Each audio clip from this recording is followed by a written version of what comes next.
Particular night I went to bed, and I remember hearing the sound, and I looked at the clock and it was like 3 a.m. Then I heard scraping at the door, like fingernail scraping. Hi, my name is Vicky, and this is based on a true story that happened to me. When I was 21 years old, I had two friends that were married called Fairy and Rick. And Fairy also had a daughter called Sky from a previous marriage. And they all moved to a certain country in Europe and they bought a pub. So one day they asked me if I would like to come over for a few months to work behind the bar and DJ, as I was a DJ at the time. So fast forward into 5 days of me being there. One night I went to bed. I remember hearing this sound. I looked up at the clock that was making that sound, and it was 3 a.m. and the sound got louder. Then I heard scratching sounds behind the door, like someone or something was trying to crawl its way in. Then I started to hear these voices, and they were calling out my name.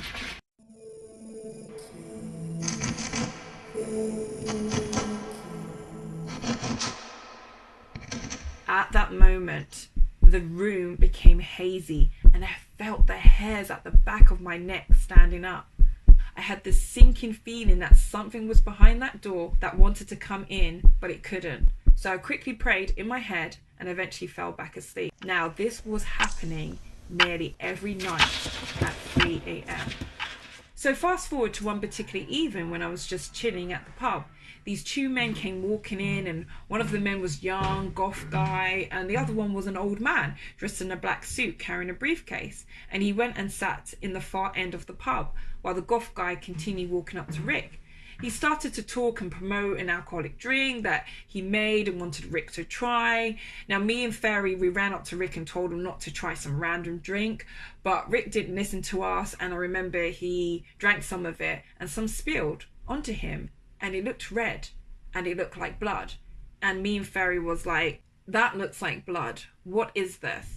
Now, the goth guy, he looked like he was sweating and getting nervous, and he said, oh no, it's just crushed blackberries and cranberries that makes it look like that colour. And I was like, that looks like blood. Then I remember asking him again, seriously, what's in that drink? Now, while I was talking to him, I could see from far distance that the old man in the black suit was looking directly at me and watching the whole situation with this evil stare on his face. So later on that evening, we started to hear Rick coughing and sneezing, and a few days later he looked really ill and started to have really dark circles around his eyes. His skin looked paler, his lips looked really dry and cracked. Then he started to become really erratic and short-tempered. So Rick and Fairy started to have loads of arguments.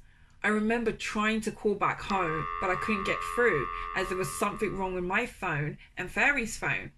We then tried to go on the internet to contact my family, but the internet was slow and no messages was going through. So one night when me and Fairy finished working at the pub and her daughter Sky was staying at a friend's house, we went back to the apartment, and when we entered, I remember feeling chills going down my spine, and the hallway was dark and dimly lit with candles everywhere, and there was like Bible scriptures and pages of the Bible ripped out and stuck on the wall. And then I remember suddenly the bedroom door opened, and all we could hear was Rick chanting something in a demonic voice and coughing at the same time. He was like sitting on the floor with his back turned away from us as me and Fairy entered into the bedroom. Then he turned around, and I remember his face looked almost distorted. His face was more paler than before. He had sunken eyes, deep dark circles, and he was foaming at the mouth. And at that moment, he just looked possessed. Without hesitation, Fairy decided that we pack up and go and stay where her daughter was at her friend's house. So we asked her friend if we could stay for a few days, and she said sure. We managed to use her friend's phone, and I finally managed to get through to my family and call them. My family got together and prayed, and when they finally prayed, I remember after a few days, things started to calm down. So we went back to the apartment with her daughter.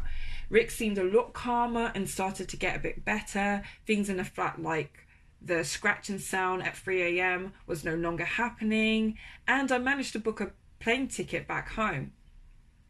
So my last night there, I was talking to Fairy. We were sitting down and talking, and then she started chanting and saying things that didn't make sense. I remember feeling a little bit dizzy, and the room felt a bit hazy. And there was this pink ball, and she started to do these symbolic hand movements, and suddenly the ball was floating. And I was like, why is the ball levitating?